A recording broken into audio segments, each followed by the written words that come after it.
자, 윤석열 후보 측은 당시 기준으로 문제가 없다는 입장입니다. 과연 그런지 오늘도 오승열 PD가 나와 있습니다. 일단 김건희 씨의 논문을 심사한 숙명여대 지도교수의 얘기를 들어보면 표절이 맞다는 얘기인가요? 이게 아무래도 그때는 표절 검증 프로그램이 없으니까 걸러지지 못한 표절이 꽤 많았을 것이다, 있었을 것이다 이런 취지였고요. 보다 핵심적인 얘기는 그때나 지금이나 표절은 학자들 스스로, 학생들 스스로의 양심의 문제다라는 게 가장 핵심적인 얘기라고 볼 수 있습니다. 어제 보도 직후에 윤석열 후보 측에서 입장을 내놓은 것 중에 보면 표절률 42%는 믿을 수 없다라는 취지의 설명이 있었습니다. 그러니까 JTBC 검증 결과가 신뢰성이 좀 떨어진 거 아니냐 이런 취지의 입장으로 읽히는데 어떻게 봐야 합니까? 일단 42%라는 숫자는 저희가 일일이 비교문을 찾아서 파일링한 다음에 저희가 자체적으로 산출해낸 값이 이제 1차적으로 결과값이 그렇게 나왔다는 거고요. 예. 그런데 이제 그게 끝이 아닙니다. 그래서 여기 지금 화면을 한번 봐주시면은 저희가 이제 연구윤리 전문가들의 자문을 받아서 직접 만들어 본 비교표인데요. 예. 빨간색 부분을 한번 주목해 주시면 감사하겠습니다. 빨강색 글자요. 예. 언뜻 보기에 상당히 비슷해 보이긴 합니다. 네, 여기서 화면 왼쪽이 1999년 김건희 씨 논문이고요. 오른쪽 같은 경우가 원문, 비교 원문인데요. 이 부분이 논문 본론 부분에 나옵니다. 본론 부분에서 파울 클레 회화의 선과 음악적 특성 부분을 설명한 내용인데요. 예.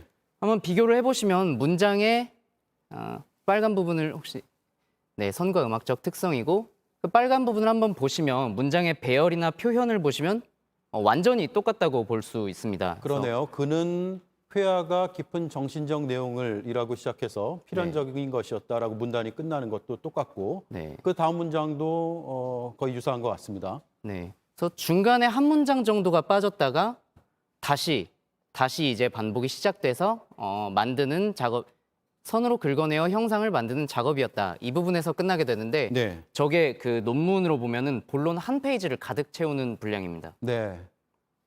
결국은 이걸 인용해서 쓴 것이냐 아니면 베껴 쓴 것이냐의 차이는 인용한 것에 대한 표기, 그러니까 출처를 밝히는 것에 있잖아요. 네, 사실 여기서 이제 출처를 밝혔으면 형식적으로는 표절이 아니게 되는 셈인데요. 예. 지금 오른쪽 자료가 1987년에 출간된 홍익대 석사 논문입니다. 그런데 김건희 씨 논문 어디에도 내가 이 논문을 인용했다는 표시가 없습니다. 그래서 원래대로라면 저 부분에 이제 각주가 달려 있으면 인용이 되는 거죠. 저 물음표는 각주가 달려 있어야 되는. 원래 달려 있어야 하는데 네. 없다라는 걸 우리가 표시한 거죠. 예, 맞습니다. 예. 그래서 논문 48페이지 대부분이 이제 이런 식으로 돼 있고요. 특히 이제 김 씨가 20페이지 정도에 걸쳐서 모방한 4건의 학술 자료들, 저희가 직접 찾은 자료들, 제가 들고 나온 이 자료들의 제목 정도라도 이제 적혀 있어야 되거든요. 참고 문헌 등에.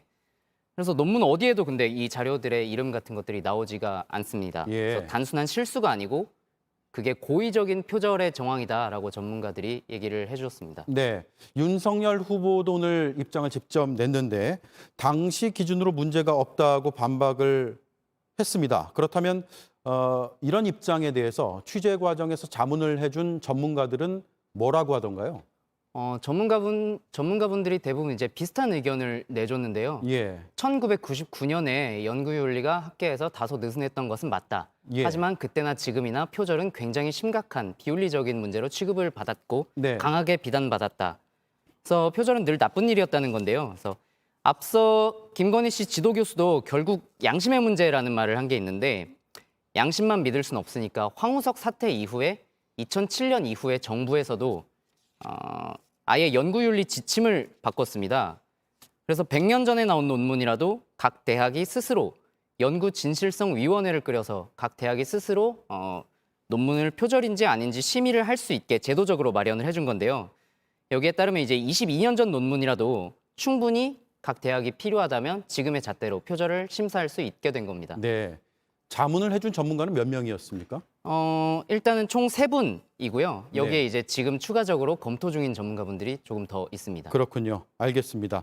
전문가들 얘기는 그때든 지금이든 다 문제가 될 수도 있다라는 거네요. 오승열 PD였습니다.